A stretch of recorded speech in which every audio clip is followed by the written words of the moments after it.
Seventh class में पढ़ने वाले मेरे प्यारे प्यारे बच्चों, आज आप लोग अपनी पुस्तक रेनबो से लेसन नंबर 9 जो कि एक पोएम है द स्विंग, उसके विषय में अध्ययन करेंगे।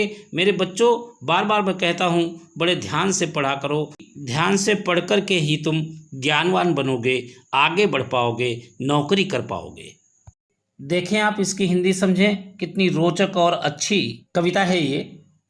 How do you like to go up in a swing. आप स्विंग में, झूले में, हाउ डू यू लाइक, आपको कितना पसंद है, आप कितना पसंद करते हो।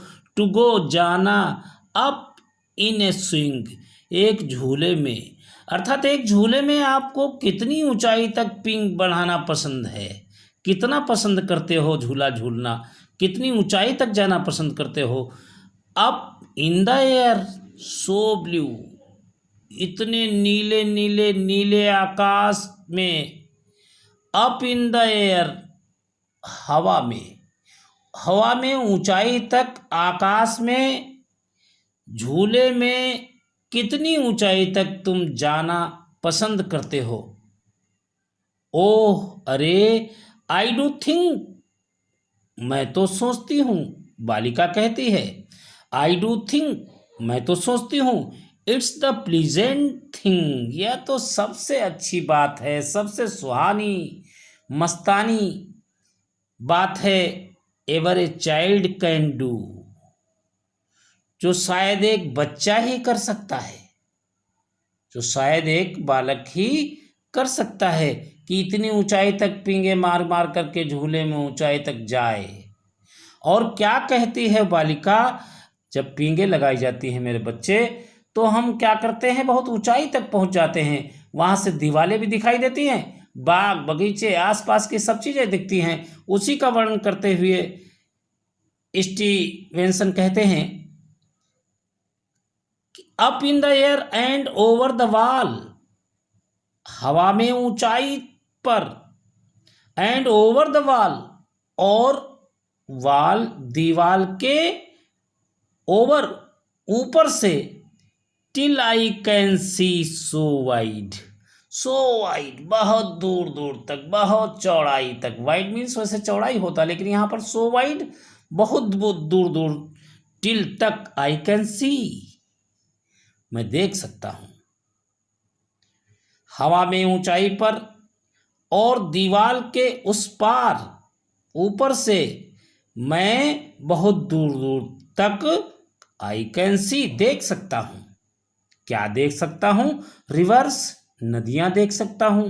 एंड ट्रीज, पेड़ देख सकता हूं। एंड कैटिल, और पशु देख सकता हूं। एंड ऑल, यहां तक कि सब कुछ दिखाई देता है वहां से। ओवर द कंट्री साइड, उस ग्रामीण क्षेत्र के उस पार भी ये सब कुछ दिखाई देता है, यदि हम झूले पर ऊंचाई तक हवा में नीले नीले आकाश की तरफ जाते हैं तो। Till I look down the garden green, I look, मैं देखती हूँ, डाउन नीचे, मैं नीचे देखती हूँ, the garden green, Hare Hare Hare Hare बगीचों को, मैं उन हरे हरे बगीचों तक देख लेती हूँ। Down on the roof so brown, छत से नीचे सब भूरा भूरा सा सब दिखाई देता है। अप इन द एयर, हवा में ऊंचाई पर, आई गो फ्लाइंग अगेन, मैं बार बार जाना चाहती हूँ। हवा में ऊंचाई पर मैं बार बार जाना चाहती हूँ। Up in the air and down, हवा में जाना चाहती हूँ और फिर से नीचे आना चाहती हूँ। ऐसा बालिका कहती है। मेरे बच्चे, आप लोगों ने झूला झूला होगा, और नहीं झूला है तो सावन का महीना बस चल ही रहा है, आने ही वाला है, तो झूला डालिए और खूब झूलिए। इसे लिखा है रॉबर्ट लॉइस स्टीवेंसन ने, जो कि मैं बता चुका हूँ। मेरे बच्चों, ये चार्ट दिया हुआ है ब्लू कलर का, इसके जो वर्ड मीनिंग है ये आप अपनी कॉपी में नोट करें, और भी जो ना आते हों उनको भी नोट कर लें और इनको याद करें, जिससे आप आपकी इंग्लिश मजबूत हो सके।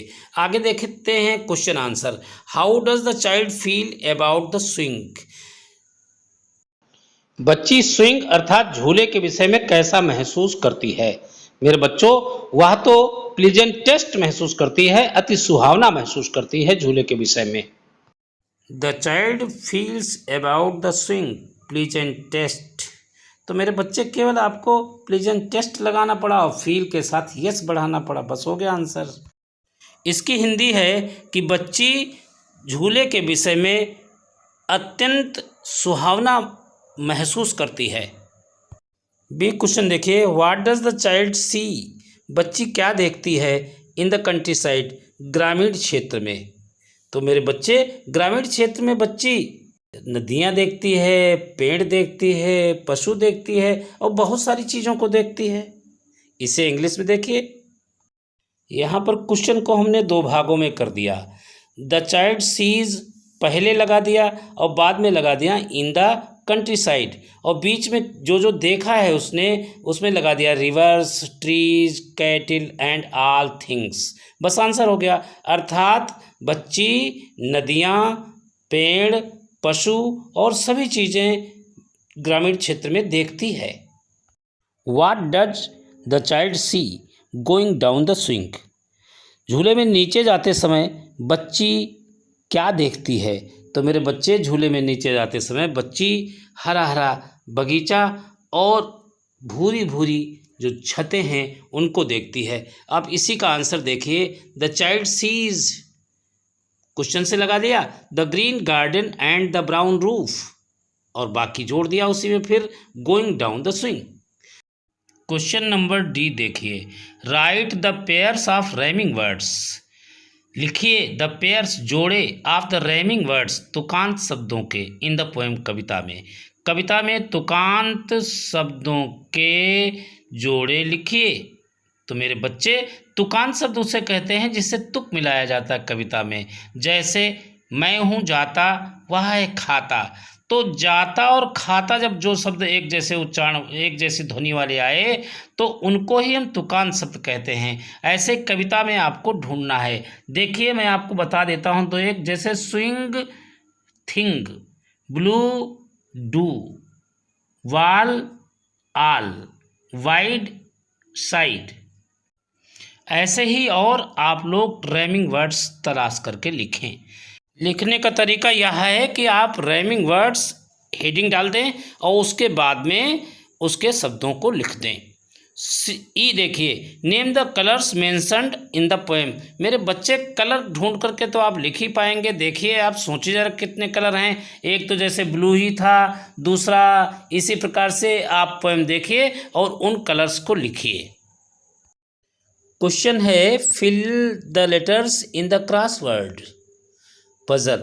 क्रॉसवर्ड पजल में अक्षर लिखिए and from the words you read in the poem, और जो आपने कविता में पढ़े हैं उन्हीं शब्दों से पजल को पूरा कीजिए।